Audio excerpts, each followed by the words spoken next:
Hey everyone, it's Frank McGuire. And Christina Dudumas. And Savamir. And Jeff Mack. And this is Meanwhile, back on the podcast. On today's show, we are breaking down everything we know about Zack Snyder's Justice League. Zack recently did some interviews enticing fans with some exciting new details about the story, some additional characters, and some new scenes and sequences that should add some depth to our leaguers. Leading up to the big announcement of the Snydercut, a lot of fans and critics were trying to convince the world and anyone who would listen that the Snyderverse was in fact dead, and the Snydercut was as imaginary as its character. But what if the Snyderverse had been alive and well this entire time? We're also going to explore DC's early days of trouble at the box office. Were critics and commentators right to blame it all on Snyder, or were there other factors at play? We've got our own take that may muddy the argument against Zack. You don't want to miss this. All this and so much more on this episode of Meanwhile, back on the podcast.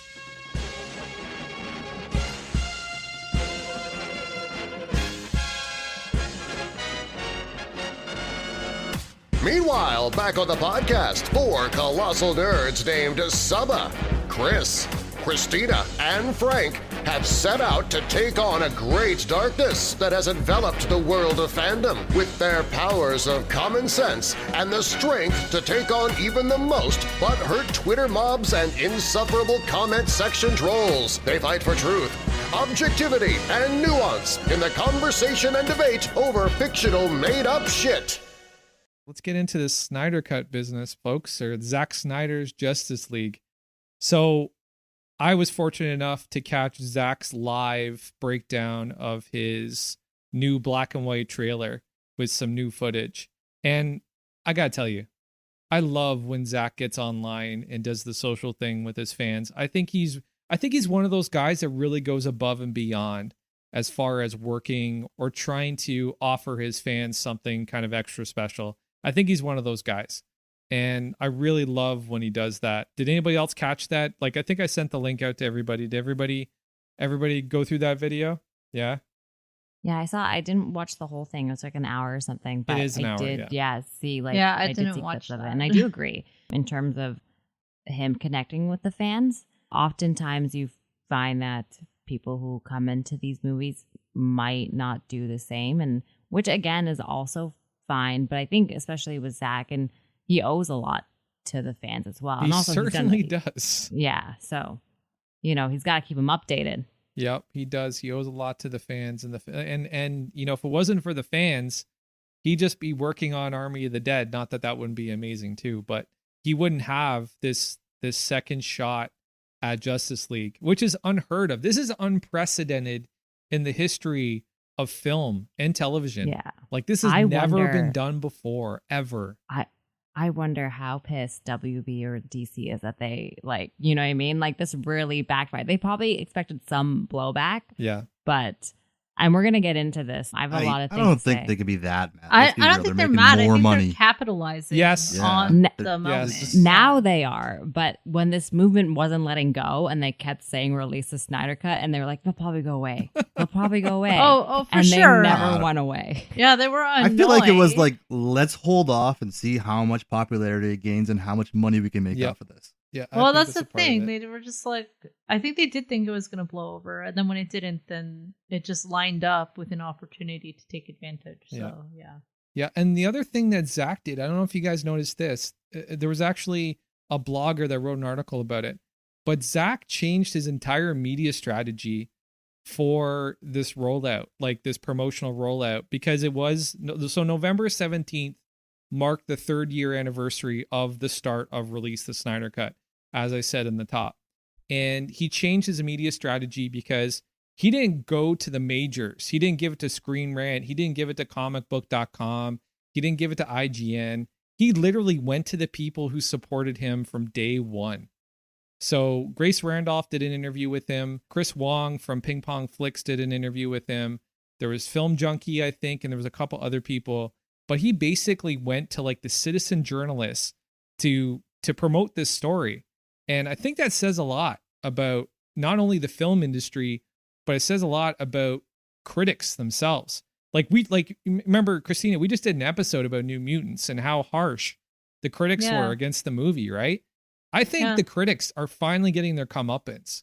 I really do. And I'm so happy to see it happening because some of these guys have made just their, their profession out of just being an asshole, just being a dick about things. I remember when they first started talking about the Snyder Cut, everybody's like, bullshit, it doesn't exist. It's never it's total crap. And then Jason Momoa was like, I've seen it. Everybody's like, Jason Momoa is lying. And then another guy would say, I've seen it. And that guy's lying. And it was just like, that guy's lying, that guy's lying, that guy's lying. It never existed, right? So I'm really happy to see that the critics are getting the blowback that they deserve. It's really, really cool to see. So let's talk about what we learned as far as over this last week. So the Snyder Cut is going to be 4 hours long. It's going to be cut into 4-hour-long episodes, or you can consume it as one film watching experience, which is probably what I will do. I'm going to do both for sure. You're going to do both. I'm going to do the film first, and then I'm going to do the other one. I want to see where they cut. I just want to see where they cut. That's all I want to see.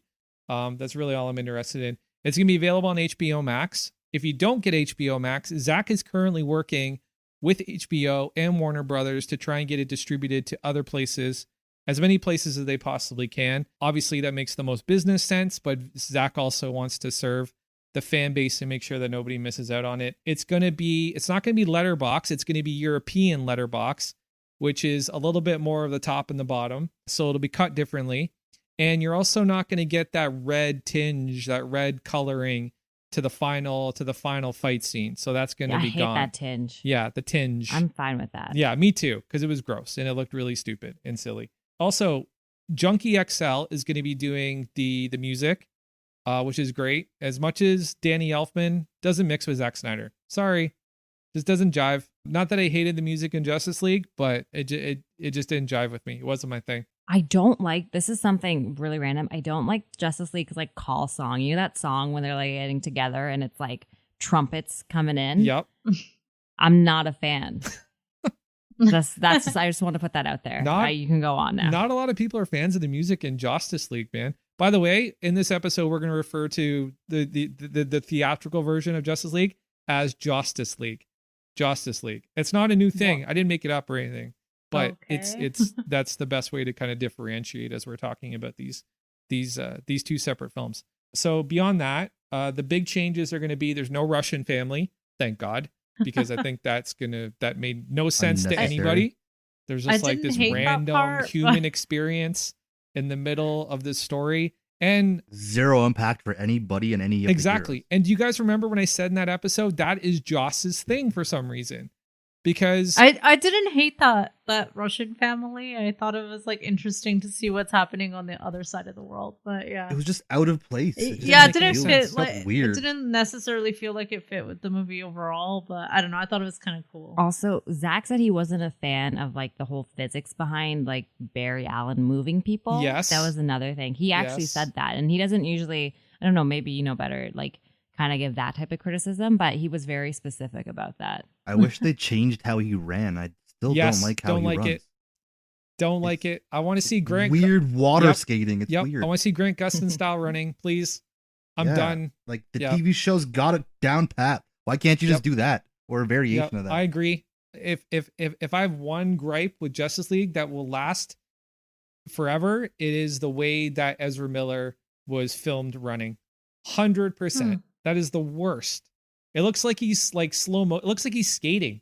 It looks like he's like so majestic. Oh no, it's horrible.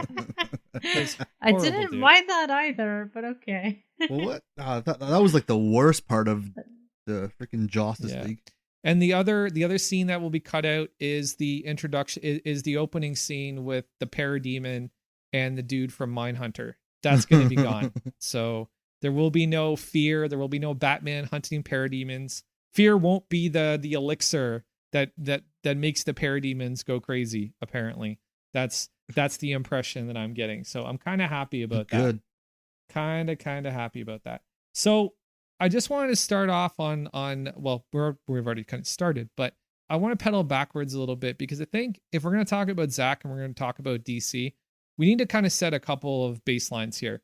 And one of the baselines I wanted to set is when comic book filmmaking really started to kind of gain its pace, when it started to really kind of like build a mainstream fan base, it was with Christopher Nolan and it was with the Batman trilogy.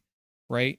And Batman's a character that just has an inherent tone to him. You can't do a happy version of Batman, even though Joss Whedon tried to in this movie. Let's face it, okay? Unless you're doing Adam West. Yes, exactly. Okay. So I think what happened with the Dark Knight franchise is that people went because they were going to get a Batman that they understood and they loved, because Nolan was very clear that a lot of his work was going to be influenced by Frank Miller. He loved Frank Miller. He loved Frank Miller's work. He loved Year One. He loved Dark Knight Returns. He loved all of that stuff. So people knew what they were going into with Batman, but comic book filmmaking evolved. And the party that evolved comic book filmmaking was Marvel, right? And it all started with Iron Man. Like, Iron Man was the first film to kind of kick off the Marvel universe and kind of set this tone, right? Definitely did, but wouldn't you say the Hulk was the first Yeah, one? the Hulk was but nobody ever will give credit to the Hulk film and say that it was, because it didn't really have the impact that Iron Man did, right? Well, Iron Man For felt sure. like something kind of completely new. Exactly. Really, for that type of character. That's true. This hero that didn't really seem like a hero at first either, who was this character. I think, and that has to do a lot with the way that Robert Downey Jr. played the character. Yes. And also the fact that they casted someone older. Usually with these sort of superhero movies, and not saying Christian Bale was like 20, but you think of them casting these action stars, and you typically have a different look as well. And so I think going with the older, it felt like this more of a serious vibe, not serious vibe, but like something that older people could also take seriously and watch, and it was just a completely different vibe, I think, than we're used to seeing. Yeah. Saba, you make a great point. And I think Robert Downey Jr. was the catalyst in the success of Iron Man as a film and Marvel as far as setting that tone, right? And the reason I'm talking about Robert Downey Jr. and I'm talking about Iron Man and I'm talking about Marvel is because the backlash that MOS got, Man of Steel, and the backlash that BVS got, and the backlash that Justice League ultimately got, not as much funny per se, because this kind of falls into the formula I'm about to break down. But I think what kind of happened is Marvel established this baseline for comic book films. The film going fan base has always been separated into two categories. One, there's the hardcore fan base that understands the source material that these films are based off of, and they know what they have a good grasp of the character, they have a good grasp of the world, they have a good grasp of the psyche that's at play, and they have a certain level of expectation as they go into the movie. And then there's the mainstream fan base that kind of just goes with what they like in films in general, right? And I think Marvel kind of touched on all the little touch points for the general audience that a lot of the hardcore fans don't really sit there and measure. You know what I'm saying? Like, I know a lot of guys who like the comic books, like the source material, who could give two shits about how many jokes are in a Marvel movie. There's actually a lot of blowback now from hardcore Marvel fans that are saying like, okay, guys, we get it. You know how to write a couple jokes and you have great comedic timing. This is great. But like, let's get on with this shit. Like, we want to see more story. We want to see more character building. We want to see more of this stuff. And I think what kind of happened in the world of DC, as far as the way that the fans responded, is you had a large contingency of just mainstream audience that came in to see these DC films with the expectation that they were going to get the same tone, the same feel, the same experience, especially when you're leading off your franchise with Superman. I think people went to the theater expecting something close to Christopher Reeves, that version of Superman, or even Brandon Routh Superman from Superman Returns. But going in there expecting this version of Superman that Zack Snyder just wasn't going to deliver you, right? And Zack has always had this kind of different tone to his films. And I think that tone kind of alienated the audience that was so used to, snappy, witty, quippy, Robert Downey Jr. and the rest of the Marvel crew. I think that has part to do with it. for Zack Snyder, it does feel very genre specific, like very genre type filmmaking, where yes, Marvel kind of did branch off and do those other things. But these movies, you know, they are darker, you know, and that's the thing that sometimes when people are seeing those Marvel movies, I mean, when it comes to like sort of digging in deep into the psyche, that's not really what they do. They are entertaining, like they're entertainment. They're pure entertainment. And there are these like moments of levity. I'm not going to say there isn't. But with Zack Snyder, like that's kind of, I feel like his forte. Like the Man of Steel, you know, was this real story of Superman searching for himself, you know, was this lone man kind of figuring out his way and if he fit into this world, which I guess when you're watching, if you're just an average person and you're like, I'm going to go watch a superhero movie, that might not be exactly what you're expecting. Not saying there wasn't action, everything there was, but yeah, exactly, Saba. And I think what you said just kind of underlines my point, is that people went in with a set of expectations that were, you know, preconditioned from their experience with Marvel films. Because what does Marvel do a great job of? They do a great job of adding levity to somewhat dramatic material, right? And I think now, as I look at the Marvel catalog, I understand why they went with Iron Man first. Because Tony Stark in himself, even outside of the armor, that guy has his own set of superpowers. And it's the superpower to entertain. Like Tony Stark as a character alone, I could watch an entire TV series just about the life of Tony Stark. Watch him try and pick up women and do business and interact with Happy and interact with the outside world. That guy's... He definitely is like the center of attention. Exactly. He is the ultimate like super tech billionaire cool guy. He's the Bruce Wayne that we never got. Right? He's literally the Bruce Wayne that we never got. And I really think that people went in expecting something that they wanted this lighter tone. They wanted a Superman that was comparable to Christopher Reeves, but they also wanted a comic book movie that was comparable to their Marvel experience. And they didn't get that with Zack Snyder. I don't know if people would be going into a DC film like expecting a Marvel experience. I don't think that would have happened. Any non-fan, I think, exactly. did 100%. Non-fans, that's what I'm saying. I'm saying but, that... I mean, so DC also had all the Batman Dark Knight movies, so I don't know why anyone would be going to a Superman movie expecting like a Marvel kind of experience. Like I don't know. I don't think that would have fully explained like the full audience that was there. Sure, maybe some people, but sure, but in a way, Christina, Batman kind of lives in his own vacuum, right? Like Batman's a character that as soon as you hear it's about Batman, it's dark, it's gothic, it's gritty, it's street. Like he's gonna be fighting drug dealers or somebody like totally fucking insane, right? And then you hear about Superman, and then the world expands, it zooms out. Right. So my point is this, is that again, you know, when we got to this point in filmmaking, or so we got to this point in comic book filmmaking, we got to this point in history with comic book filmmaking, there was a large mainstream audience going to see these movies religiously, right? Because they wanted to be a part of the conversation. They wanted to be a part of that conversation on Monday morning with their friends at work, right? And I think that has a lot to do with what propelled comic book filmmaking. And honestly, I really feel, and honestly, I actually want to do an episode on this, but I think if they didn't pick Iron Man to be their first movie in the Marvel Universe, the MCU would not be what it is today. Because I'm thinking about the appeal of these characters and what they can do with them.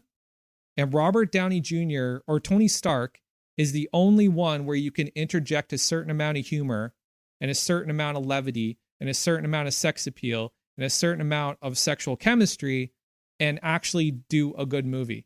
I'm trying to think of all the other movies and all the characters they've used so far, and none of them seem fitting as a first movie. Exactly. And I think that's why they picked him. I think they were like, yo, it's not Iron Man, dude. It's Tony Stark. That's our hero. And they're like, let's go find Robert fucking Downey Jr. after he did Kiss Kiss Bang Bang. But at the same time, if it wasn't RDJ and it was someone else, I don't think the Marvel Universe would be the same either. Tom Cruise could have pulled it off, though. Tom Cruise could have. No way. You don't think so? He would have ruined that. No. Tom Cruise is so controlling over the things he's in. He would have rewrote it in a way he thought was fitting and ruined it. A lot of weird stunts too. What happened to the Mummy? He wanted more screen time than the Mummy. The movie's called The Mummy. Tony Stark would have been a Scientologist, basically. Okay. Yeah. Basically, and then. But wouldn't have worked. Going back to DC Sure. and with Man of Steel, Sure. which is the entrance. I do think that like general audience was expecting that. I will say, it is a different vibe. I mean, you're talking about sex appeal. I think Superman had that. He definitely does have sex appeal. Listen, Zach knows how to make a sex appeal movie. Okay. Okay, have you guys seen 300? Like, what the fuck, man? That yeah. movie's insane. But yeah, I don't know, man. Henry Cavill in that like plaid, I was like, oh, okay, interesting. But Henry Cavill in anything, let's be real. That's true. But I do. The thing is though, is that they stuck with that feel for the other movies. They did. Moving on from Man of Steel. They did. To Batman vs Superman, Justice League, not I can't say it. Justice League, yes. Not as much. Yes, Saba, yes. I said it. I hate myself for that. Anyway, but they stuck with that, and I think that might have turned some people off because I guess with the Marvel, and I don't want to talk too much about Marvel, but there's like different directors and different types of things. But WB like signed on to this story. They signed on to Zack's vision. And when we got to the theatrical version of Justice League, and hearing, which we're going to get into, things that were cut, things that are going to be put in, how much actually they're able to scrape together to create this like 4-hour series. It really seemed like at that point, WB lost faith in his vision. And there's so many things that were cut out that could lead to sequels and things that make me think they were like, okay, this movie's going to be a scrap. Let's cut everything up and we're starting from scratch. And, I even think that even more with the Batman, with Matt Reeves' Batman, that started to become in development and that they were really planning on scrapping Zack's vision because they maybe didn't believe in it anymore. They were, but I think what happened is DC's perception of what happened at the box office, they didn't sit down and do the calculus. They didn't do the deep dive and to find out what the hardcore fans really felt about the properties, right? The IP. I think what they were looking at was the box office numbers because one, they don't have the fucking time to drill down into all that data. That's not going to happen. Right? We can't expect them to do that. And WB has a reputation for being extremely I'm pretty sure controlling. It's someone's job to do that, Frank. Sorry? I'm sure it's someone's job to drill into the data. Maybe. Well, they did a poor job. Yeah, they did a poor job because they're course correcting now, right? They're going back to the Snyderverse, or the Snyderverse is being added to what DC is going to be, right? Because we'll talk about the multiverse aspect of where the films are headed. But my point is that I think that they reacted to the mainstream reaction to the film way more than they should have. And they let that color their intention for the future. They scrapped the Snyderverse within their ranks. And they went and they got Marvel's most predominant creator at the time, which was Joss Whedon. Right? And they got Joss Whedon to give the Justice League this Marvel makeover. Right? Because that is like, if you watch Justice League, there's like 6 or 7 jokes that were taken straight from the Avengers. Yeah, I hate stuff like that. Especially, honestly, I know you like this joke you said, but the one where Aquaman is like, love that one. That's my favorite joke of all time. No, I was just like, we don't need this right now. Where he's like, which one was that again? When Aquaman is sitting on like the lasso of truth. And he just starts spewing shit. That was so good. I was like, we don't need this right now. Like, this is not. Barry Allen, I can understand his character having that. He has those quips that totally make sense. If they made like Barry Allen or even his movies like a little bit more lighthearted, obviously it's not going to be because it's Flashpoint. But, if they add that vibe to it, it makes sense. And for some of the characters, but yeah, I just really don't like when they overdo some of the comedy. I have that issue with some movies in general. Joss turned Batman into Captain America. Yeah, I didn't like the Batman comedy. No. That was unnecessary and just out of place. Batman doesn't quip. And if he does quip, it's witty. It's very dry, and it I feel comes like under he the does, radar. But yeah, it has to be dry. It has to be dry, and it comes under the radar. It's not this over the top, like smiling as he's saying it type of shit. Like he's not doing Right? stand up. Exactly. Exactly. So they go and get Joss, right? And Joss basically course corrects DC in the direction of where Marvel's headed. And later DC finds out that, again, this is not what we should be doing. What Zack's intention was to create DC, was to give DC its own tone, its own feel, its own look, its own identity, its own DNA. And now what we see is DC course correcting back to Zack Snyder, right? Not only that, and not even a course correction, because one could actually argue that Zack's DNA has been flowing through DC from day fucking one, because he set the cast, he set the mold, and he planted the fucking seeds of everything that we know is DC film IP right now. And nobody can argue with that. Yeah, that's what I will say. Because even, we're talking about his vibe and stuff, but even Wonder Woman 1984 is produced by his production company. Yep. And he was also, I think, an executive producer along with his wife on Aquaman. And those movies do have and a Wonder different Woman, vibe, the first one. And and the first one as well. Yep. So I do think they have different vibes going through when they go to the solo movies, which I think is also good, because you do want to pull in a wide variety of audiences. Yeah, for sure. But yeah, he's a real pivotal part of the DCEU. There's no two ways about that. I mean, yeah, pretty much every single movie, maybe other than like Shazam or something, or maybe I don't know how much to say yet in Suicide Squad. But Shazam too, right? That's the crazy thing, is because Freddy is like a worshiper of Ben Affleck Batman and a worshiper of Henry Cavill Superman, right? Because he has that Batarang. He has the same Batarang from Justice League, the one that Barry caught.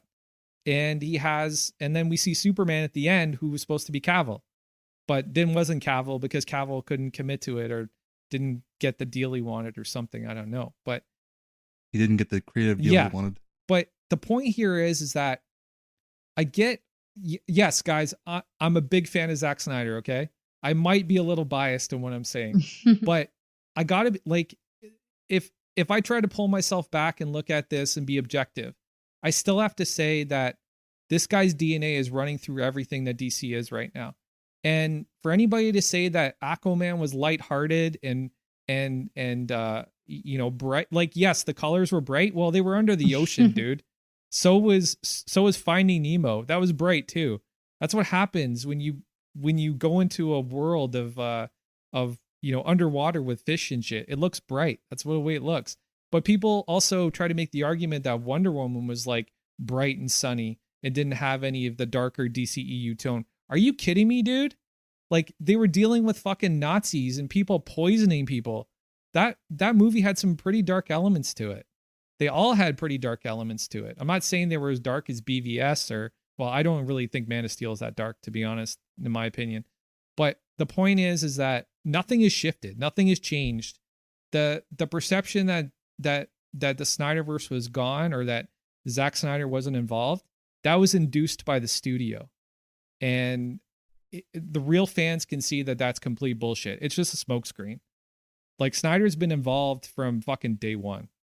But yeah. Wow. That's, Snyder rant for the day. That's my Snyder rant for the day, yeah.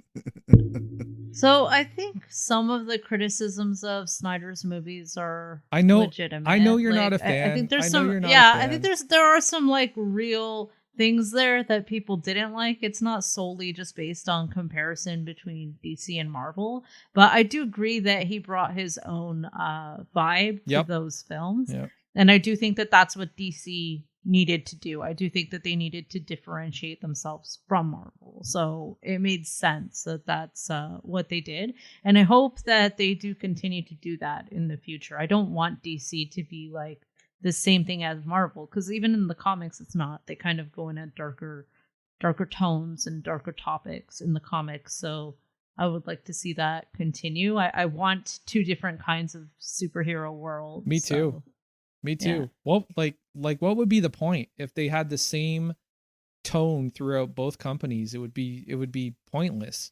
Yeah, I like that they're competitors, and I like that they kind of push each other to go in different directions or do different things. Yeah, like, isn't it bad enough that their characters are like archetypes of each other too? Like, yeah, because basically right? you talked a lot about Iron Man. That's basically Marvel's version of Batman, but No, Marvel's version of Batman. I Batman wouldn't is say a that. charismatic, cheery kind of millionaire. Instead, basically Marvel has what's his name, Elon Musk.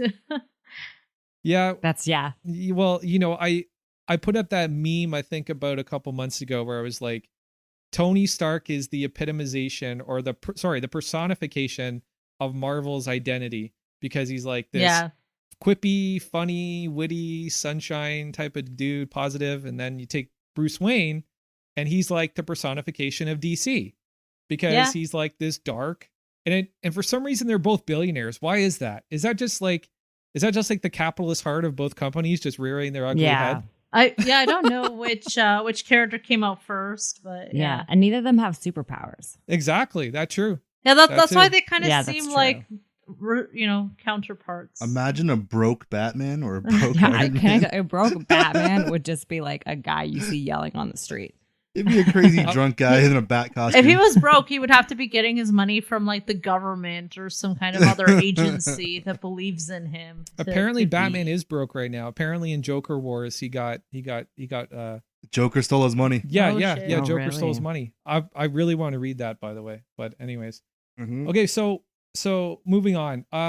We're getting a lot of news about some new characters that are going to be introduced in the film. So let's talk about the new characters. There's some redesigns for a couple of characters. There's some new storylines for some older characters. So the new ones, the ones that jump out at me first, obviously, is the Joker. Like, what the fuck? Like, I don't really. I hope it's not a lot. Sorry, I cut you off. Yeah, go ahead. But yeah, Jared Leto is not my favorite. I'm not saying that in a mean way. I think, he's a good actor. I agree with you. He is not the fan favorite Joker for me. Okay, so I'm gonna jump in and I'm gonna say, I really think we need to be I think we need to take it easy on Jared Leto as Joker, because the rumor is that the shit that got cut from the Suicide Squad apparently did a lot to underline some of the holes in his character development. That's what I've heard. I don't know if that's the case, and I'm sorry, but Warner Brothers, I love you guys, but you've got a really shitty reputation for fucking with directors' work, and it's got to stop, dude. I ran a survey last night on our Instagram, and I was like, I said something along the lines of, do studios need to stop telling their filmmakers to make their films at a certain length? And I got 96% yes. 96. I hate long movies, so I'm totally okay with limits on that. But what kind of film nerd are you? Long movies. Anything over 2.5 hours, it's too long. I don't want to sit through that, but whatever. You have to finish a story. You have to finish a character. You have to... Nah. Oh, wow. I will say this. long. My issue with Jared Leto was more of his like antics off the set. Oh, yeah, he's a creepy fuck. Where he's like, I'm method. And I'm not saying actors can't be method, but like, he's like, I sent a dead rat to somebody. Yeah. Like, I did this. And I was like, okay, I don't know. That's more those antics. Yeah, that's creepy. Yeah, I don't think his character is going to be like, a main focus. Maybe like be a clip, a scene, like a whatever else.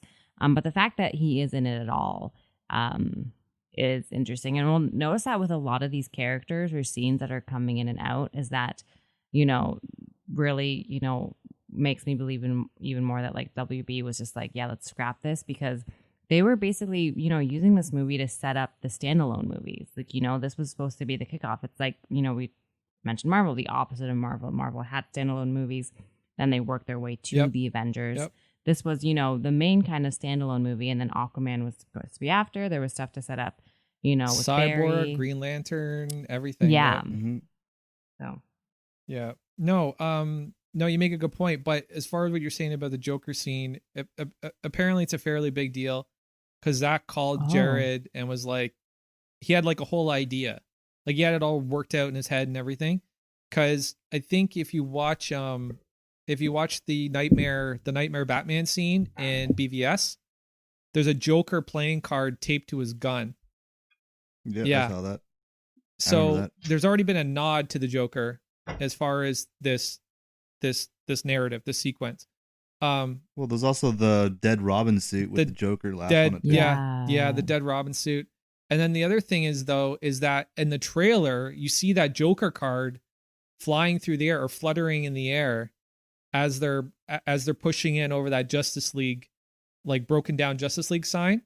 And then you see the Omega symbol in the far in the distance. You can see the Joker card flying around in that too. So I think the Joker is going to be this ally to Batman in the Nightmare world, like fighting Darkseid. I think that's going to be Jared Leto's role in it. I don't think Darkseid. Well, okay, we'll bring up another character. Yep. That we're going to see in this, and my understanding is that he is going to be, behind the scenes because he's going to be the eventual big bad. Yep. Right. Yep. So he's pulling his strings, doing whatever. He also has his minions. So Steppenwolf, Steppenwolf, and then also Desaad, I think, was the other one. Yeah, Desaad is his go-between. He's like his like a middleman. He's like his Mr. Smithers.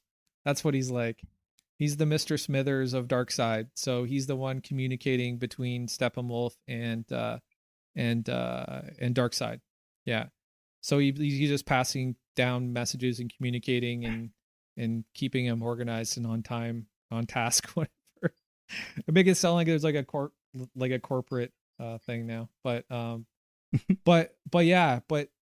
into what you're saying about Darkseid, he is going to be behind the scenes, Saba, but the way that they're planning on ending this movie, they're pushing for a sequel, dude. They're pushing for a fucking sequel. I'd be pissed off if they're hoping for a sequel because apparently this movie ends on a huge cliffhanger. And what the rumor is it's going to be one of those time jumps.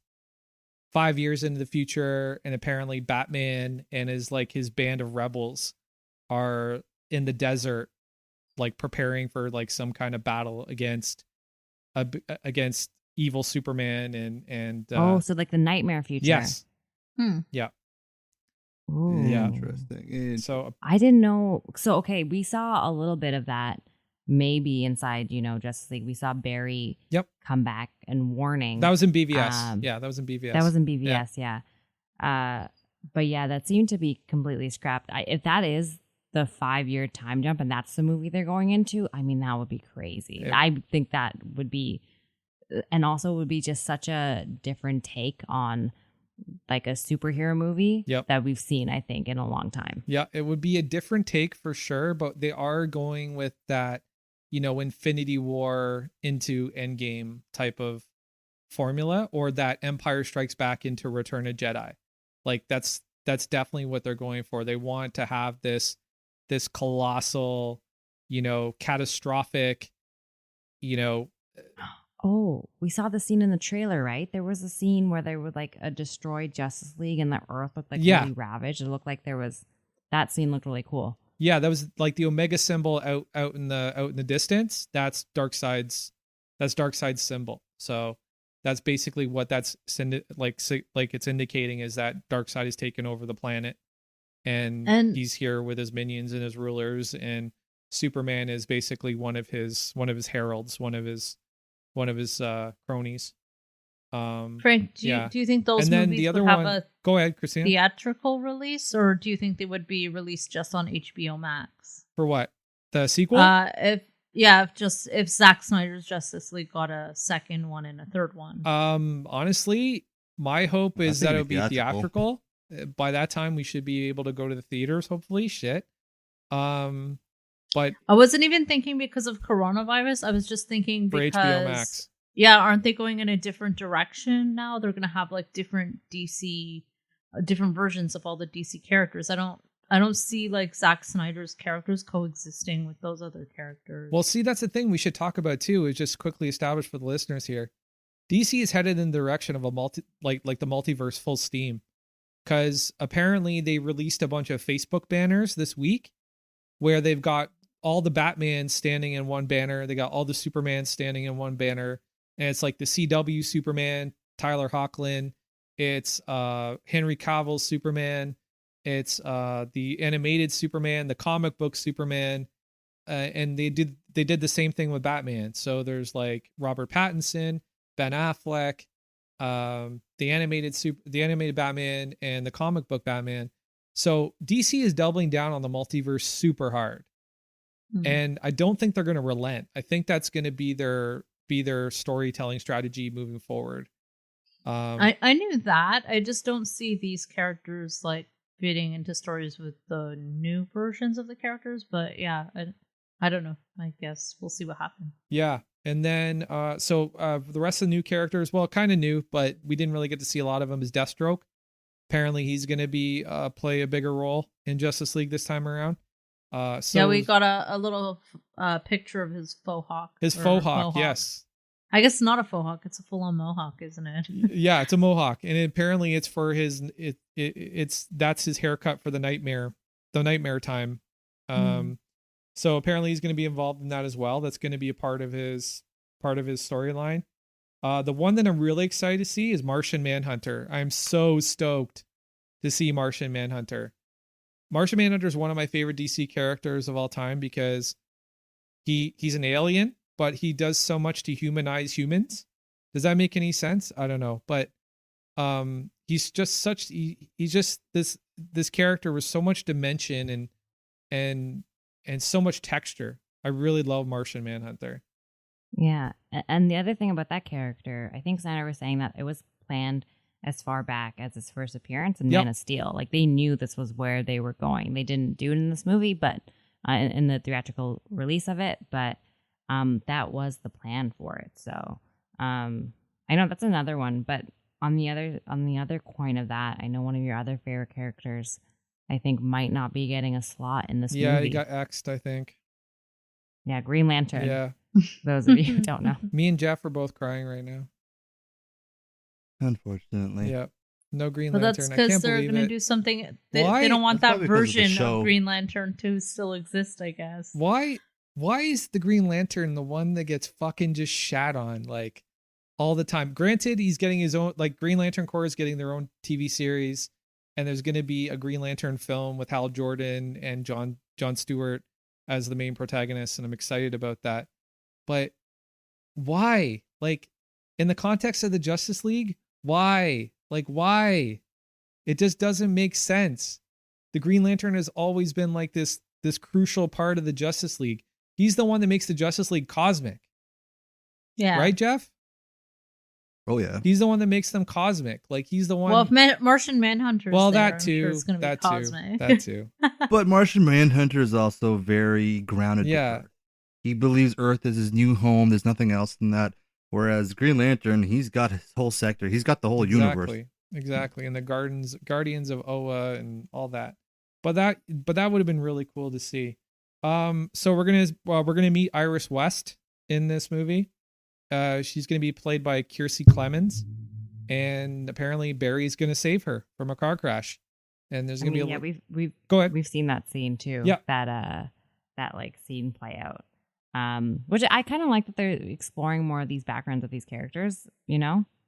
I mean, we already know a lot about him, but I do like that, you know. Hey, Christina, you like romance. There'll be some romance. No, possibly. It's not my main thing. I liked the romance between Kylo Ren and Rey. Wow, we just jumped franchises, folks. No, but in general, it's not something like I'm here for.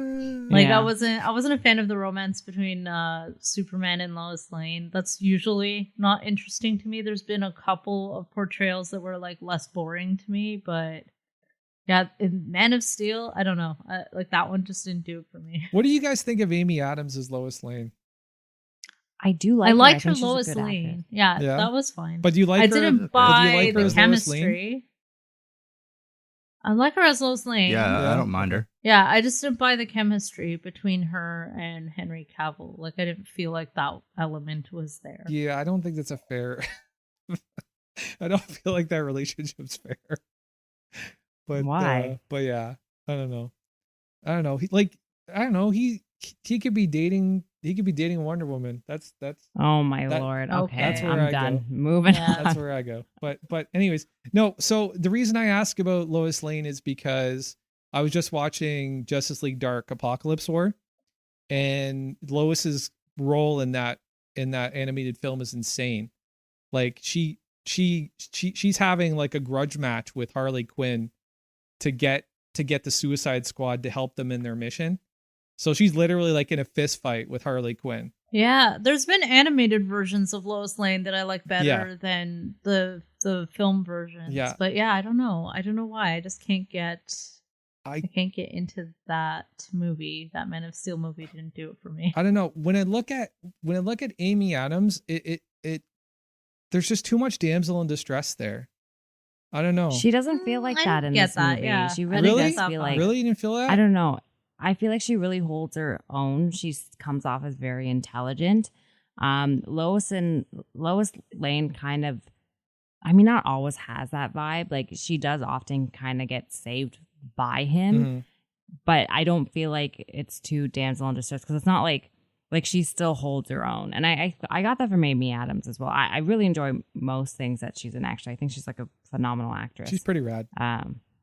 But yeah, it's not the thing that really pulled me out in that movie. I do remember there was that one scene where where Henry Cavill went into the bathtub with his clothes fully Yeah, I on. remember that. Yeah, that made no Yeah. sense. I was very Yeah, confused. Yeah, BS. that was weird. Yeah. BS. Like, you're the Man of Steel. You could move super fast. Why not get naked Yeah, super fast? but either way, it's Henry Cavill, so it was fine. That was weird. That was If it was an anyone odd other than Henry moment. Cavill, it'd be 10 times weirder. But it was still weird.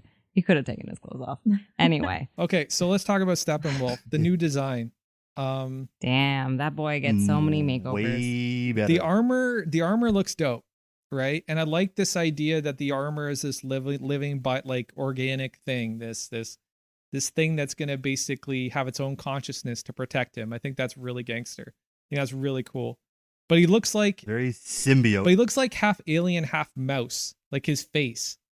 And when I think of what I saw in Justice League as far as the brutality and the fighting style of Steppenwolf and just how calculating he was, I feel like I'm going to be watching one of the chipmunks in armor like fight.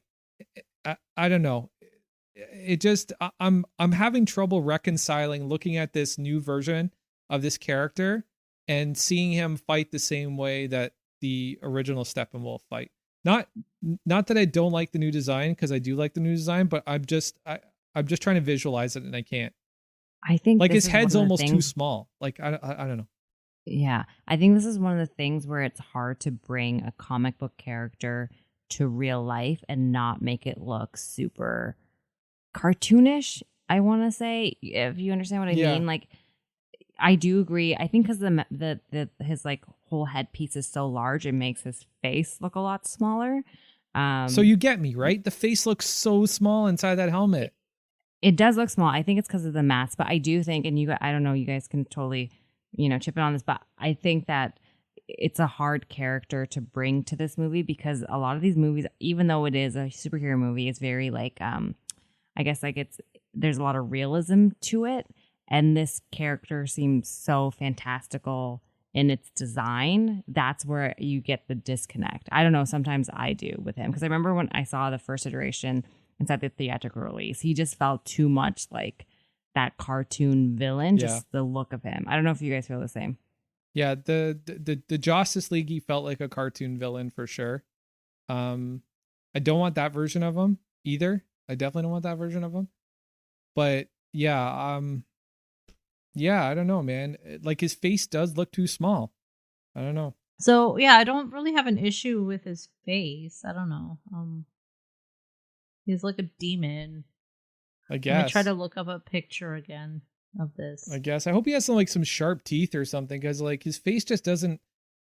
His face doesn't mix with the armor or the axe or the idea of being threatening. I don't know. I don't know why I'm one of the only people that kind of feels this way, but Jeff, what? I don't know. I never really had an issue with Steppenwolf, but I have heard lots of people complaining about it. So Yeah. I don't know. I thought he looked kind of goofy in the first movie. He does look goofy in the prefer this one first better. one, yes. Yeah. I prefer He looked the a lot second. better in this one. Okay, but after what me and Saba said about his face looking basically too small in that helmet or whatever the fuck that is, that headpiece or whatever, like, do you see that now or do you not see that? No, I do, but it doesn't really bother me. Yeah. Yeah, it doesn't won't bother like me. ruin. I don't think it'll ruin. I do agree that his face looks small, but you know, it is what it is. He just needs, you know, he needs to wear clothing that is more flattering to his head shape, possibly. Okay. You know, accentuate it more. Okay. Um, Okay, so we're all thumbs up on Steppenwolf somewhat. And I'm really excited to see this armor in action. Apparently his armor can like grab like an Amazonian arrow like just out of the air. The armor itself, not even his hand. So that's going to make him more formidable, I guess, for the Justice League. But we'll see. Moving on. Volko and Mira. Apparently we're going to see more of them. Volko is played by William Dafoe. Mira is played by Amber Heard. And she's having an interesting life right now. So, and there's people actually trying to get her out of the Snyder cut. Like, not only like do we not want her in Aquaman 2, we don't want her in the Snyder cut. So Zack Snyder, go back and cut her out of the movie. Like, just put like put a placeholder in there. That makes no sense at all. That is never happening. No, it's not happening. She's not gonna Never. get cut from the Snyder cut. Maybe Aquaman 2, but it's not going to happen as far as the Snyder Cut goes. yeah, I have to say these cameos probably don't mean as much only because we got the Aquaman movie. Yeah. You know, and Justice League was before that movie came out, so it would have probably meant more in that setting. So I mean, it'll be cool to see. But well, apparently we're going to get more of Mira in the fight scene with Steppenwolf too. That'll be okay. a bigger part of it. And then we're going to get more of Henry Allen, who is Barry's father, who's been wrongly imprisoned for the death of his mother. So we'll get more backstory to that, which is something I think we've all experienced in the Flash TV show, to definitely more degree than a film could ever present. So, and then we got some new stories and some more story development for a lot of the characters. I want to get into that. The first one I want to talk about is Cyborg, Vic Stone, and his father, Silas Stone. So apparently, we're going to see a lot more of, I think we said this in a previous episode, but according to Zach, like Vic Stone, Cyborg is like the heart of this movie. Like he's the heart of this story. And we're going to get to see a lot more of Vic and his struggle with who he is now, like being part machine, part man, and how he thinks the outside world sees him. And I think this is important to the story. I think this is something we kind of got cheated out of in Justice League was, you got to see him kind of like, a little bit of like self-hate, a little bit of animosity towards himself, but we didn't really get to see him go through the emotional aspects of that. It was just more or less kind of on the surface, right? Yeah, he was. Yeah, okay, sorry, I'm gonna count myself. Yeah, sure. Again. That was real bad. 3, 2. Yeah, I think it'll be cool to dig in more to his character. I think his character was kind of did a bit of an injustice there. We, in the trailer. Well, according to him too, right? Ray Parker has been pretty vocal about that. Or Ray Fisher. Sure. Ray Fisher. Sorry, not Ray Parker. No, for sure. And I think that we saw that scene with him playing football. Like in college, we also saw like him watching that, like seeing more of that. I think will be interesting to set him up as well. Because we kind of had all these people thrown together and it was very quickly done. I don't know if you guys would say that, but like not completely haphazardly, but almost so. Getting them rallied. So, and now they have the time to actually dig into it if they're, if it's going to be 4 hours. Yeah, and we'll see his father. Like we'll see more of his relationship with his father and his feelings towards him as far as what he did to kind of save his life. Like as much as Silas Stone did to save his son's life, like Vic Stone is having trouble kind of seeing that perspective of like, yeah, you saved my life, but now I'm like this half machine, half man, like monster, right? Like that's the way he kind of sees himself. We're also going to see him explore his powers, which I'm really excited about. Apparently there's like these scenes where Vic Stone is created like this hologram or image within his own mind of him interacting with different computer systems around the world and military arsenals and all kinds of crazy shit. So we're going to see him really kind of realize the full extent of his powers. So I think that will be interesting to see. I think that'll be really cool, a really cool visual payoff. So as we're sitting here talking about the new characters and the looks like some of the characters are getting a little bit better development in this in Zack Snyder's Justice League, say over Justice League. I wanted to talk about actually some of the bigger story elements that are going to be added to some of the character stories, because I feel like that's where Justice League really kind of started to lose its appeal. With Warner Brothers mandating that they cut the running time to 2 hours on the movie, I think we lost a lot of character background and a lot of story. And I think that's why a lot of people really didn't like the movie, to be honest. And one of the characters that Zack has been very vocal about as far as being a much bigger part of the movie that we didn't get to see is Cyborg, Vic Stone, and his father. So apparently what we're going to get to see is a lot of his struggle as he kind of becomes this like half machine, half man, and how the outside, or how he perceives that the outside world will see him. He just assumes that he's a monster. Yeah, he does. He sees himself as a monster. Like Cyborg is an allegory for Frankenstein. Yeah. It's not really that hard to put together. He thinks nobody will ever love him. Nobody will ever see him in the same way. He thinks he'll just be hated by everybody. Exactly. I think he's also dealing with a lot of trauma and getting used to his new body and the physical limitations of it. And also, apparently in the scene, he killed his mother in one of the scenes that was cut. So I think that is something that would resonate with him and make him act and feel a certain way forever. He killed his mother with his new powers? Something like that. What? He killed his mother with the armor? I think so. It sounded like it was right after he got his body changed. He ended up killing his mother by accident. Oh shit. Okay, I did not know that part. Okay, so are we speculating on that, or are we confirming that, Christina? Did you read that? I'm reading it on Cinema Blend. That's where I read it. Okay, so that guy, the guy that works for Cinema Blend, he's the one writing the actual book for the Snyder Cut. Like, he's doing a whole book on the whole movement.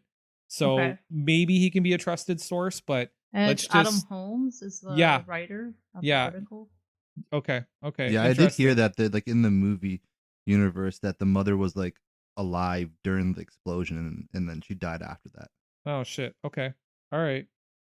Yeah. Well, we're also initially going to get to see Vic explore his powers, how he kind of connects with the grid, as he calls it.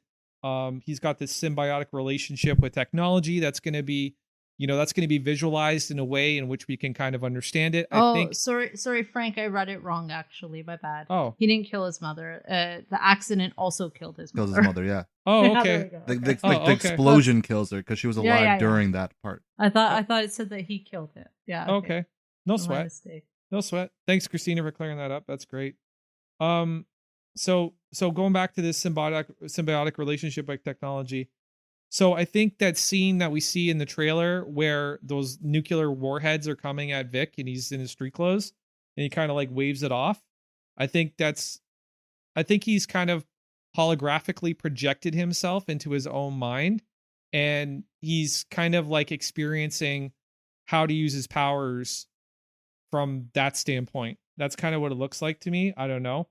But and also the really cool thing I'm really excited about seeing is further exploring this independent nature, this independent consciousness of his actual armor, like the effect of the mother box that's had on him, because this thing has its own mind, it has its own spirit, it has its own will. You know, when in Justice League, when he shoots Superman, that wasn't him. You know, he says, "Oh shit, my armor's like malfunctioning. It's reacting to, you know, what he perceives as an imminent threat." Right. So I think that will be really cool to see. I don't know, if I saw Superman looking at me with that devilish stare, I'd think it's imminent threat as well. Yeah, what was it? What was it that Aquaman said? Or no, sorry, Barry said Pet Cemetery, right? He's like, Yeah. oh, Pet Cemetery time. So, yeah. So also, there's gonna be further backstory for Barry. We're gonna get to see apparently the murder was, or like a flashback or some sort of reliving of the murder of his mother, which is something that we're all familiar with, right, Saba? Flash series. Yeah. I mean, I got real obsessed with that series. I think you guys remember for a while. Like, I could not stop watching it. But yeah, it'll be interesting to see Ezra take up that role in this and exploring more of his backstory. I mean, he is getting his own movie anyway, so this might build to that. Yeah, no, I definitely think it'll build to that for sure. But Nora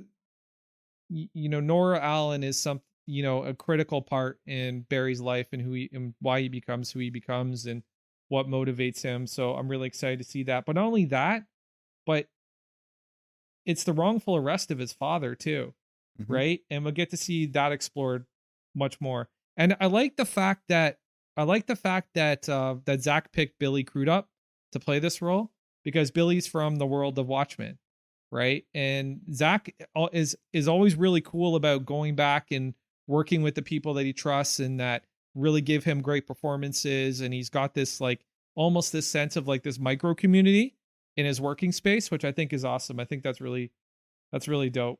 But honestly, if I could pick anybody to play Flash's dad, it would be John Wesley Shipp, the guy that played Flash's dad in the TV series. As much as I want Flash.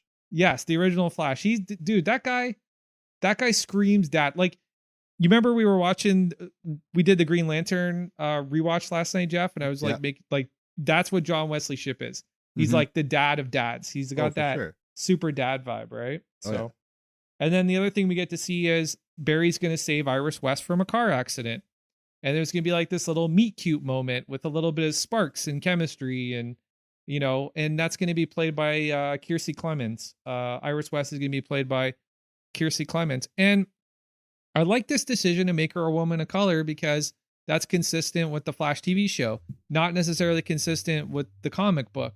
Even though there are some Flash comic books apparently where Iris West is a woman of color.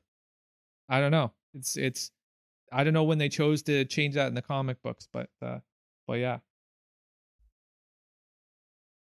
Oh, sorry. I'll comment on that. 1 second. I'm just go for it. I was just reading. I was looking over a note here. I'll count myself in. 3, 2. Yeah, I do wonder how much, because we're now getting more of a series, they'll probably have more time to spend on this. I can't imagine, if he did, have his cut to begin with. I think a lot of the things we're seeing still would have been cut out just to make, room for everything that had to be in the story. Yeah. Yeah, no, I totally agree with that. I think that because of the series, the structure changes a little bit. And he does get to explore these things a little bit more. So, before we move on, did you guys make the connection that Silas Cyborg's dad is Miles Dyson from Terminator? What? No. No, I did not make Yeah. No. It's the same actor that played Miles Dyson in Terminator. The guy that basically gave birth to the Terminators at Cyberdyne. Oh my gosh, he looks so. Yeah, I guess like it was a long time ago. So yeah, it's an 80s. It's an 80s. It's a 2000 movie. Oh my gosh, yeah, it is him. Okay, I just looked him up. Yeah, that's pretty cool. It's a pretty nice homage. I like that. Yeah. I like that. Okay, now I think one of the characters that really got shortchanged in this movie was Superman. We didn't get to see him go through that process of being dead, being brought back to life, not knowing where he was, who he is. We really didn't get to see the emotional toll of that other than that battle with the Justice League, that kind of fight at Heroes Park, right? So, honestly, though, that was a cool scene, though. I did enjoy that one, especially when Barry was just like, holy shit, he can see me. Oh, I want to see more of that. I hope they keep, like, I said this in the beginning of the episode, I hope they keep some of the comedic beats. I really do. Because some of them are really funny. Like that awkward look that Barry gives him as he's running around him. That was awesome. I hope there's more good. Like Superman Flash, the interaction. Like at least a couple more, Yeah. So apparently the battle's going to be bigger. that scene where we see Cyborg jump between a Humvee and the cop. Apparently Superman threw that Humvee. So Wow. yeah. Oh, okay. Yeah. So that should Yeah, be pretty. I did enjoy Dark Superman, but I did find that storyline jumped a little bit. I didn't quite follow that in the Snyder movies, so hopefully he fills in the gap with this. Yeah, I think he is going to fill in the gap. I think we're going to get more kind of, inside Superman's head a little bit to see him play out some scenes that will help us understand what he's going through a little bit better.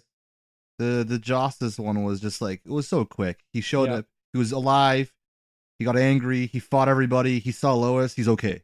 Like, Yeah. Yeah, because it's like a pretty dark thing. Like you died and came back to life. That has to mess you up a little. So. For sure. Yeah, and they even foreshadowed how much it would mess him up too. Aquaman was saying like, you're not going to come back normal. It's just not something that happens. And then Barry was making those Pet Cemetery jokes. So, yeah, I think that they really need to give that a little bit more depth. So I'm excited to see that. And then we're going to see more time with Lois and Martha. So that'll add some context. And then, of course, he's going to spend some more time in the Kryptonian ship where he gets the black suit. I can't wait to see the black suit. I know. They teased it and we never got it really. Mm-hmm. Yeah. Saba, Christina, do you guys know the significance of the black costume? I guess it means he fell from grace somehow.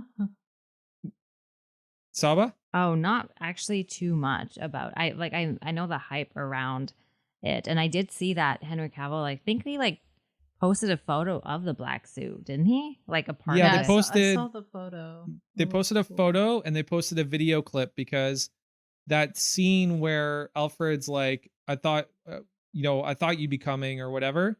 Apparently that's Superman flying in the black suit, and that's what got cut. They recut it with fucked up jaw Superman because they tried to get rid of his mustache. So yeah. So we'll get to see the black suit. So I think that's dope. Oh my gosh, Mission Impossible for that. that was so bad though. That was such a bad CGI moment. I was like, my I cannot God. get over this. But they did the best they possibly could though, right? Like that's not an easy thing to do, to remove facial hair off a guy in a movie. That's not. Especially the mustache he has. Like it was like bushy. It was bushy. It was like 70s porn star bushy. That's what that fucking thing was. Yeah. But wait, so is the dark suit have to do with the nightmare timeline? No, the dark suit. The significance of the dark suit is like his resurrection suit. Yeah, it's a recovery suit. Yeah, it's his recovery suit. Yeah. And I think it's black because black attracts sunlight more. That's my theory. Interesting. Oh, that could make sense. Maybe it's like it's supposed to be able to pull in the solar to help him regen faster. Okay, so it's not my theory, it's somebody else's theory. Well, I mean, it makes sense, I guess, in a way. It's a logical theory. It does. And as Saba pointed out earlier, Zack likes science. He likes to be accurate. He doesn't want Flash pulling people's arms out of their socket when he's moving them around. That is true. Flash won't be moving people, apparently. Isn't science great, guys? Yeah, science is good. Was Flash grabbing people by their arms? I didn't notice how he... when he was saving that family, like he was just grabbing that family and running. Yeah. Yeah, you're right. He would have to grab them, like cradle them by their legs and like hold their whole body in order to pick them up and move them. Well, and also the hostages inside the underground. Yeah, and it happened again, or it happened before that when they were fighting Steppenwolf, and Barry was like, he couldn't fight. He was like, I hate bugs. I'm scared of bugs. And Batman's like, save one. So he had to keep going in and out and pulling those people out. So I think that kind of pissed Zack off a bit. He's like, Barry can't grab people like that and move them through space and time like that. It's just not possible. And then just, apparently we're going to get more Aquaman story, a little bit more background on the relationship between Volko and Arthur. And Mira is apparently supposed to play a much bigger role in the battle with Steppenwolf that happens in Atlantis. So that should be cool. And I hope to fucking God we don't get that pictograph on the wall of the pub at the bar. Like, because like it's supposed to be like an ancient drawing. Yeah. So why is Aquaman in it? Like we just watched a movie where he was 12 years old, Yeah. and it was in modern day. So why is he on an ancient pictograph? It doesn't make any fucking sense. Yeah, man. it looks cooler in the trailer how we see, like, Diana will be part of that search as well. Yeah. And we get to see Bruce up on the mountains and doing a whole bunch of other stuff. So we just run through all these new potential interactions and scenes and character beats we may get in this movie. So I'm curious to hear from you guys. What are some of the scenes? What are some of the sequences that you guys are excited to see in this film that we didn't get before? And by the way, I just want to let everybody know it there. Apparently there's 230 minutes of footage we didn't get to see. 230 minutes. That is so much. It's an entire movie. Yeah. Well, it's an that's entire why they're movie. doing it in 4 parts or something, right? Yeah, 230 minutes. Apparently what we saw in Justice League was like 10% of Snyder.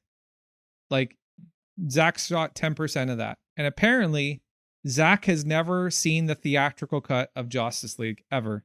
I don't blame him. Oh man. Well, I guess he read some reviews and then was like, fuck it. Well, I mean, I would have thought, like, this is not my vision. I don't want to watch it. You know? Yeah, he's a purist. Yeah. He's an artist. I'll say for what I'm excited about, I'm excited in spending more time watching the Justice League actually form.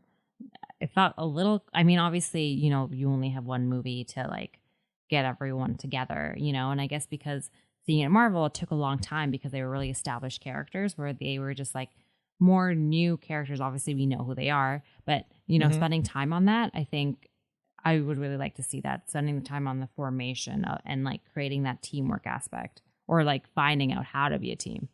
Yeah.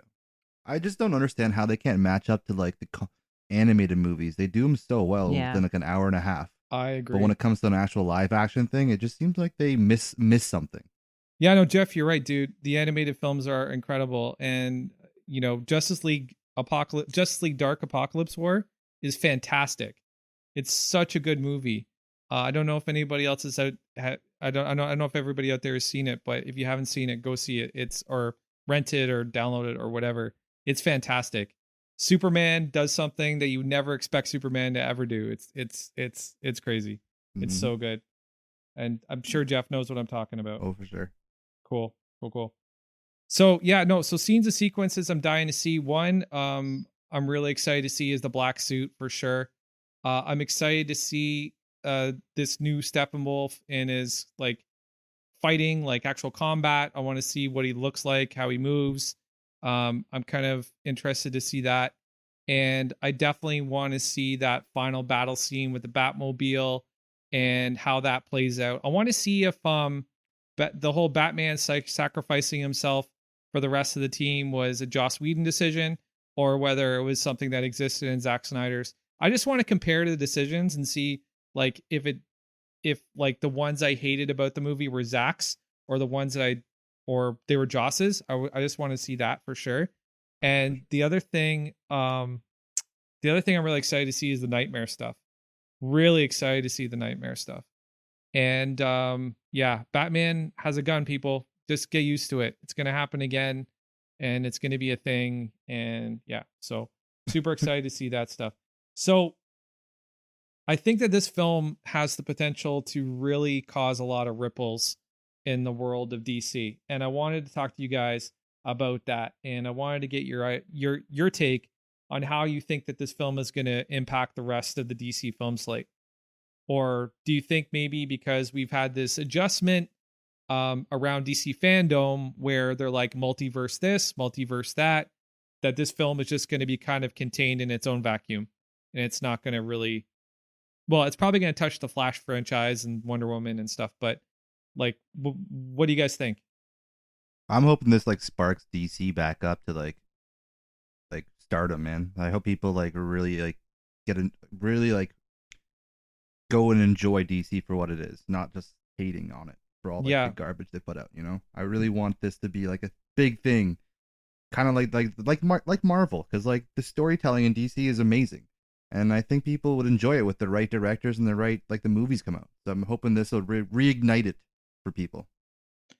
Yeah, I think you're right, dude. Honestly, we all talked about why DC had to set the tone that they did at the beginning, why they had to go darker, why they had to be a little bit grittier, because they had to differentiate themselves from Marvel.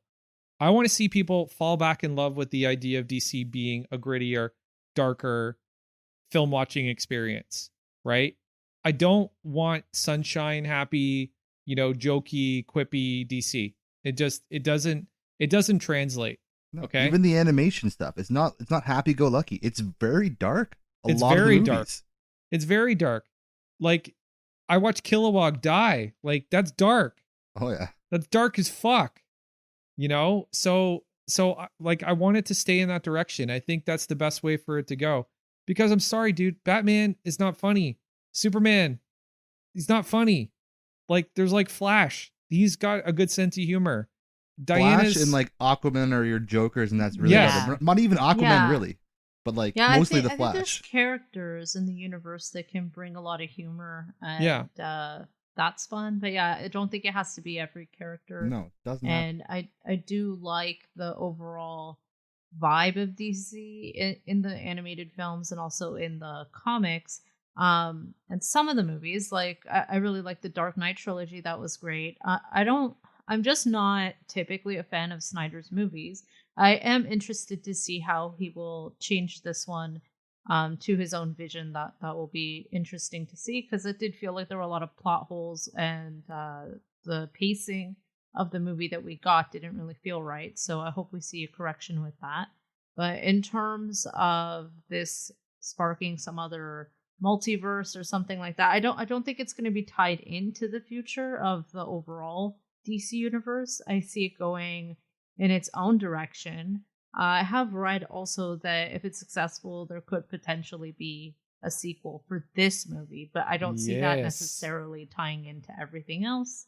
Yeah. But yeah. Yeah, I think, Christina, you're right, and I think I heard that too. That if this is a success, then it could lead to a sequel, because we do know Snyder had that plan. I think it was like a 5-movie plan, right? Or something along the lines of that. And if the actors are still all on board, that's the other thing as well. If they're all on board to, actually see that to fruition. We might see like a small scale version of that, possibly, or maybe in this new format. Well, the great thing is that we already have the actors that are needed on board, because the five movie storyline started with Man of Steel, BVS, and then it goes into a Justice League trilogy. That's the idea. So let's talk about sequel. Do we think that this? Well, one, we gotta face facts here. Zack is apparently ending the movie on a cliffhanger. So Justice League 1 ends on a cliffhanger. Now the question is the cliffhanger going to be so monumental and so epic that everybody's just gonna be like, give us a fucking another movie? Like, please do not do this to us. He has so much momentum. I think he should do that. Like, at this point, you have a movement behind you. Like, do it. Make all the money you can off of it, right? Oh, I don't think Zack would ever say I'm not going to make a sequel. I think if anything, the decision will come from much higher. But I can't say the film studio saying no to that. Like, he has a whole cult following, and he has the story, so I can't see them being like, no, you're not going to do it. Yeah, no, I think that I think you're right with that. I really think that's probably going to be the way that things are going to go. And especially with them having a streaming platform, like, even if they don't want to put his movie into the theaters, like, who knows when we'll even be able to go to theaters, right? Like, I don't know. Who knows what's going to happen in the future? So I think there's always going to be a space for movies on their streaming service anyway. So yeah, I think so too. Jeff, sequel? We getting a sequel? 100%. I hope they ended off with something crazy like Lex partners with Darkseid. Well, I think you may be close to something, man. Honestly, I think that from what I'm reading, it's going to end on a cliffhanger with a 5-year jump into the future. And it's going to be Bruce in his Batman cowl with that duster on, rocking in the desert, and like a band of rebels with him, potentially the Joker, potentially Deathstroke, potentially Luthor. Let's do it. Cool. Yeah. Let's do it. The freaking the Injustice League with the with Darkseid. Yeah, well, but that's the thing. I think that, yeah, you know what? If anybody's going to team up with Darkseid and see the advantages to that, it would be Luthor. But Yep. I think Deathstroke will turn against Luthor. I think Joker, like Joker doesn't have an existence if he doesn't have an Earth. Mhm. Like, he's not going to become a space villain. I think Joker will go along with it to a point where he realizes he will not be in control. Yeah. Yeah. Well, we'll have to see how things play out. The other, going back just real quick to scenes and sequences we want to see. I want to see Flash time travel. I got to see that. I got to see Flash time travel. I really want to see him time travel. Well, we have the one from the future come and travel back. So you're talking about the one in this timeline? Yes. So apparently there's a scene where we get to see him use his powers of time and space. That's the way that Zack has kind of worded it. That's his choice of words. His powers of time and space. So interesting. So, and again in BVS we see him. Well, if you've seen the extended cut, you see Ezra you see the Flash pop into what is supposed to be Bruce's dream, warning him and saying, you were right about him, you were always right about him, and something about Lois Lane, or she's the key or something like that. She's the key, or she changes everything or whatever. And he's talking about Lois Lane because apparently in Zack's trilogy Lois dies, and that's what drives Superman crazy. So but we'll have to wait and see, I guess. But yeah, I could see that. I could see Superman going dark if Lois died. Yeah, I definitely could see that. You know, I don't think there's a lot holding on to him anymore. Maybe his mom, but that's probably it. But maybe he feels like it's a little crowded now that, you know, Batman thinks he's his mom too. So, but yeah, that's my Martha joke. Yeah, but anyways, so final comments, guys. I'm just excited. I can't wait to watch this. Me too. Yeah, me too. It really I can't wait to seems do the follow-up show for this. I mean, we made because fun it'll of mean you. that it's happened and it's done, and you know, I'll never have to hashtag release the Snyder Cut ever again. I'm definitely How gonna many watch. times did you do it, Frank? Quite a bit. I'm definitely gonna watch the Justice League extended right before this, just to compare it better. Yeah, no, I think that's a good call. At least we won't have that, like, I'm just glad we won't have that opening scene. Because that scene is so bad. That opening scene is so bad. And not just because of the mustache. It's a bunch of kids who have a podcast. Are like, can we ask you a couple of questions for our podcast? And then one of them's like, have you ever fought a hippo? That's so cute. No. But I have to say, like, I didn't know what was happening to his face in that scene when I watched it. Like, I found out after that they were doing, because I was like, something is wrong. I was like, something is very wrong. I just couldn't like put my finger on it. But yeah, hopefully none of that scene. But yeah, no, I'm excited too. I'd never really thought it was going to come to be in it, and it really is happening in spectacular fashion. So, you know, it's a lot to live up to. I said, yeah, you know, and I remember all the naysayers who were saying that it would never happen. I put all you guys on a list. I've got these people said it was never going to happen. I was like, I'm going to throw it back in their face when it does, because I really kind of saw things going in the direction that I wanted them to go. You know, when Zack started sharing images and hashtags, like when he got on board, and when Gal Gadot got on board, and Ben Affleck, and Jason Momoa, and everybody's like, it exists, it's out there. I didn't see them putting it in theaters, but yeah, now that they have a streaming service for it, and they can make it this whole epic four episode series thing, why not? Yeah, I think it's much better the way they're doing it now. Yeah. Yeah, no, for sure. So yeah, guys, tell us what you think. Tell us what you're excited about when it comes to this, to the Zack Snyder's Justice League. Tell us what you're hoping for.